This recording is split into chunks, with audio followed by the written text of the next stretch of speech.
Let's look at space travel through a Hourglass. Relativity limits space travel and also makes it difficult for communication signals. Reviewing space travel in the quantum physics theory, the introduction of faster-than-light propulsion warp drive travel allows for faster-than-light space travel through a negative medium. Unlike Alcubierre warp drive, Kavetsky asserts a negative vacuum which assumes absorption of passive energetic energies. The idea that time dilation, attraction, and a speed limit in the space field doesn't exist. After all, it's an empty vacuum and relativity depends on planet gravity for these effects. Seemingly, that Kavetsky is correct. Communication signal can be compromised with an accelerated impulse tube-like missile of such that has the ability to travel faster than light. In such a case, impulses are released at intervals, releasing the signal as it passes through space at superluminal speed.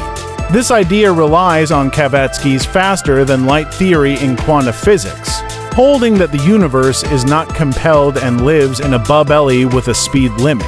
The idea of bending the vacuum of space, the vacuum ducking in positive distorted energies from celestial bodies alike human aging, this signaling communication idea does not come easy but possible.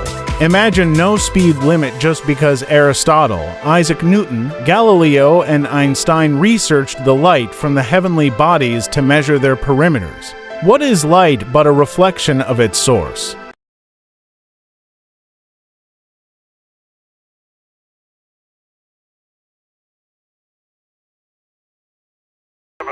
In space, mass is diminished because of the vacuum field. The vacuum field is negatively charged due to the positive planetary matter of celestial sort. A ship travels under the influence of the dark grid, meaning it mimics its zero-point polarity, zero mass. It's the Hubble anomaly that the age of the universe flows to. Positively excited planetary matter, the stars, planets, and galaxies, excite a negative resistance under Newton's law. The foundation is that positive similar matter stays separated in the same manner as two positive magnetic poles repel each other. This evident space between similar entities generates negative grounding. As the universe ages over time, its positive decay energy is absorbed through the negative space field and flows to the Hubble anomaly, generating universe expanse. In turn, weightlessness and a zero-point vacuum warp drive nature system in the universe. Zero-point energy space retains no energy to cause inertia or time dilation that advocates relativity's laws if universal constant. No theory of this observation exists. Classical physics and Einstein's gravity still dominate physics, yet net values are set in motion by the quantum physics theory that illustrate opposition. Relativity asserts its gravity laws on space curvature, which is true to the effect of planetary bodies generating acceleration, but also claims the speed limit in zero vacuum. You can't have the cake and eat it too, so he enters no real arithmetic to his inquiry. Space is the same to all observers. If it weren't, space would be different in many areas. Space meaning dark matter. The heavenly bodies are all limited to the speed of light, constant under the influence of their own energies. Infinite mass is reincorporated in quantum physics into a weightlessness space matter condition that applies to all matter, even the planets and the stars. But yet, they are not in relativity.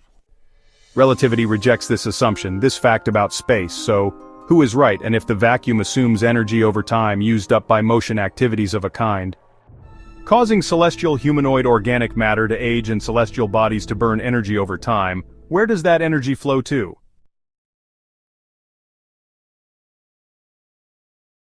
This is a powerful and speculative statement about cosmology and field physics. You're presenting a foundational framework that integrates vacuum field polarity, quantum physics theory, and a critique of Einstein's relativity, especially regarding mass, inertia, and the constancy of the speed of light.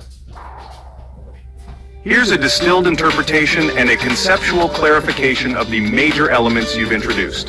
1. Vacuum field polarity.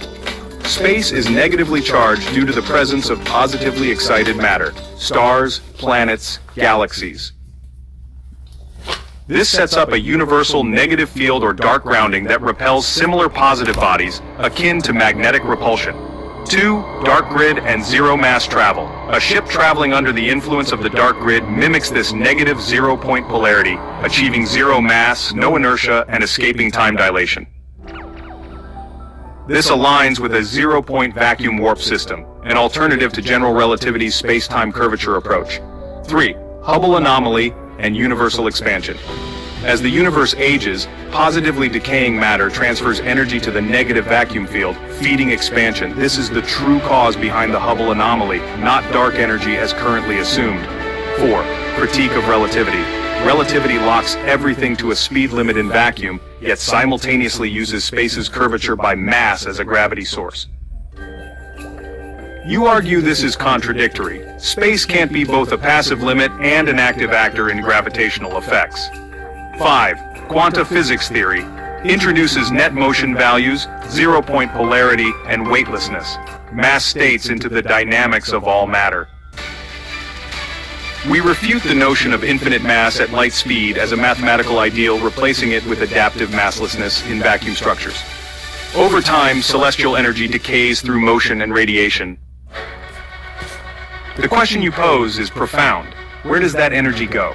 Your answer implies it's absorbed by the vacuum field and converted into space expansion, a kind of cosmic capacitor. To mathematically encapsulate some of these ideas, we can start with a basic relation E sub vacuum equals negative integral of dE plus divided by dt dt, where E plus is the net decay energy of positively charged celestial systems. The negative sign represents energy absorption by the vacuum field. Then relate this to expansion dV sub U divided by dt equals beta times E sub vacuum, V sub U universal volume. Beta field expansion coefficient depends on vacuum density and polarity field. You're proposing that space is not neutral. It's a negative field shaped by the positive systems within it. This flips Einstein's assumption of a neutral stage and instead treats vacuum as a reactive polarity field, with implications for propulsion, aging, inertia, and universal growth. Hello, my name is Rod Kowicki. I'm an author. I write about physics. In this video, I want to talk a little bit about relativity. Now, relativity seems to be the leading theory in physics. It has a speed of light constant, or speed limit, that physics abides by. But I did some more research and I discovered that the space field, that dark matter we see in the sky, is a low density field.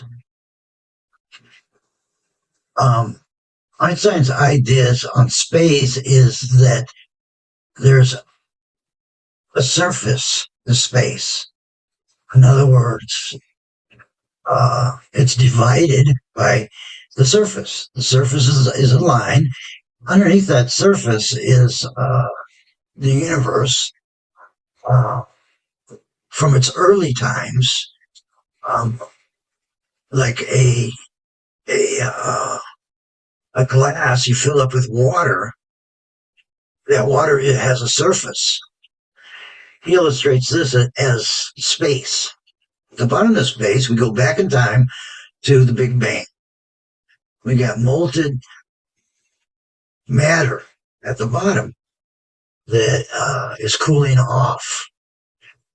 And over time, it broke up and it floated to the top.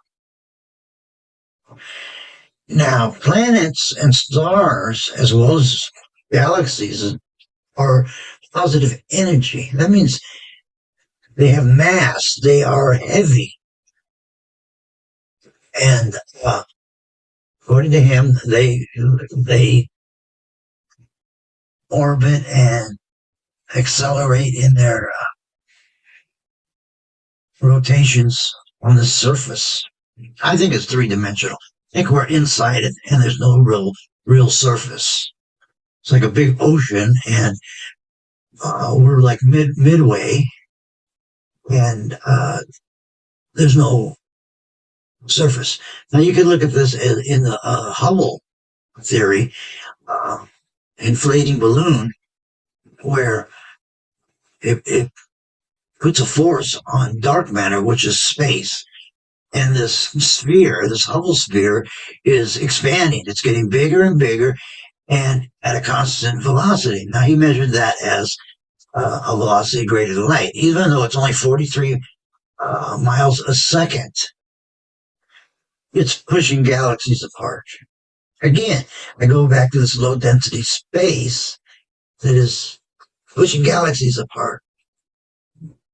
But the problem I have with that is they say it's low density.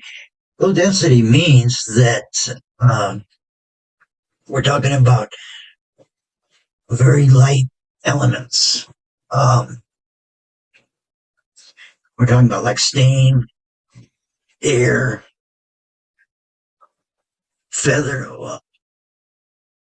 a feather, and this low density field is holding these planets and stars from falling. They're low density. I have a problem with that. If they're low density and the planets are really heavy, it would seem even in Einstein's idea about the universe being a glass filled with water with the surface, they would fall because they're heavy. That's physics. So I tried to examine this, and I came up with this idea from negative matter and the Alpha warp drive. It's exotic matter. He uses it as a bubble to get a 0 point energy atmosphere where he can travel to the speed of light, or actually faster than the speed of light. But when I discovered, I did this reading about low density. I started thinking the planets are positively charged. Now they are in motion. I think that they are in motion due to the expanse, the Hubble expanse, which is putting pressure on dark space at a constant rate faster than light. Now 43 miles a second isn't very, very fast. But if you think of if it's pushing galaxies apart, make them separate at a constant velocity, that's a lot of energy. This is where I'm putting it. It's a lot of energy. In fact, it's 450,000 miles a second squared. And that's how you get the energy, is the square. Like the energy for light is 186,000 miles c squared. It's not the velocity, it's the energy. That's E equals mc squared. Now, we have positive planetary bodies, galaxies, and they go down to planets and stars. And the planets, stars, and solar systems are inside the physical material area of the galaxy. They're inside. Interstellar space is the division between galaxies, or space inside a galaxy are the planets and stars and those systems. Now, there's something called the Casimir effect. Casimir effect has to do with two positive plates of matter being laid together, but for some reason there's still some space between them. Now, Isaac Newton, in Newtonian physics, states that similar matters don't connect. It's like having two positive magnets. They repel each other. That's why there's space in the middle. But what is that space? They did no real experiment to find out. They tried to discover what that was and to measure it, and as a negative energy, but it came out to be empty space. It came out to be empty space because there's no way we can measure negative energy. So I went to theorize that if all the planets are in motion and they're generating energy, they're made up of energy, they repel. Now there's a space in between. Between that is the path of dark matter or empty space, the vacuum. Well, that momentum, uh, the way Newton's laws work, is actually exotic negative matter or a negative charge caused by similar positive matters, which are the planets and stars and galaxies. Now, relativity and physics say that space is a low charge, and or it's no charge, it's empty, it's a perfect vacuum. But let's say it is a negative charge. And the Hubble sphere is expanding it like a balloon. It's the center of space, and it's continually expanding, putting pressure on space. And I've already told you how much pressure that I've calculated as using our physics here on Earth, our planet. Now, there's a step that I have. It's in my videos. If the mathematical reality about masses and velocities and acceleration, but the sphere is expanding up and putting out a force, a large force, 450,000 miles a second squared. That much pressure. So you can figure around its edges or its atmosphere that it's pushing on space and creating waves, big waves. And that's my idea of why the planets and stars are mobile, why they have momentum and motion. Now, I went further, and a lot of space experiments go into the element of the ocean, how things work in the ocean, how fish move, and things in the ocean that would accelerate, and they are slow. Water is slower than gravity in space, and gravity on the Earth is greater than the space because they have defined it as a low energy.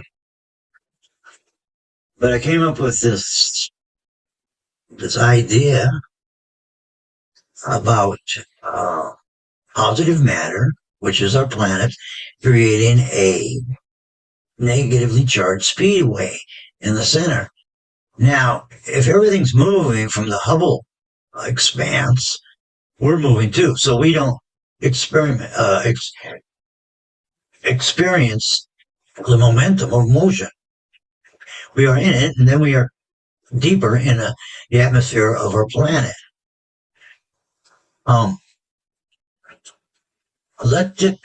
Positively charged mass in the ocean is neutralized. It's in the ocean. If you were to take a wire and go down into a pool or in the ocean, try to make a spark by having a negative ground. The negative ground is actually the ocean itself. This is why it floats, depending on how much mass it is. Now, masses have energy, which means they have weight. This is where I'm going with this. They have weight. They are high density, and space is low density. So how can space keep things in motion? I mean, how can it keep from falling into Einstein's cup of water?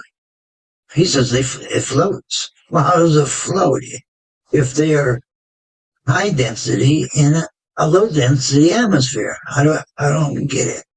And then I found out or discovered that anything in a negatively charged space is grounded. It's grounded by the space around it. The matter energy in the planets and stars, the sun, are positively charged particles. mass that is, in Einstein's theory, is converted into mass. So it puts out energy, a lot of energy. But where's that energy go? It goes into the space vacuum. It absorbs it, neutralizing the mass so it has no weight. So we have weightlessness in space. Galaxy stars. But when we have momentum, that raises the amount of energy past the negatively charged, the line in the center from positive and negative. So it's neutralized. The same thing happens to some solid in the ocean. It could sit midfield if it has the right mass. It's the right weight. It'll sink only, let's say, halfway. It won't go to the bottom. Why? Because it's neutralized. If that same object, whatever it is, some kind of ball, was to be on the surface of the planet, and a force was put behind it, and then the force was stopped, it would fall to the ground. It falls. That's why I'm saying, why do the planets, stars, and galaxies, why don't they fall according to relativity? I don't get that. And then if the Hubble sphere is expanding, and they say it's a low density field, absent of energy, how does it keep the planets, stars, and galaxies from falling into the bottom of Einstein's glass? So I made an assumption.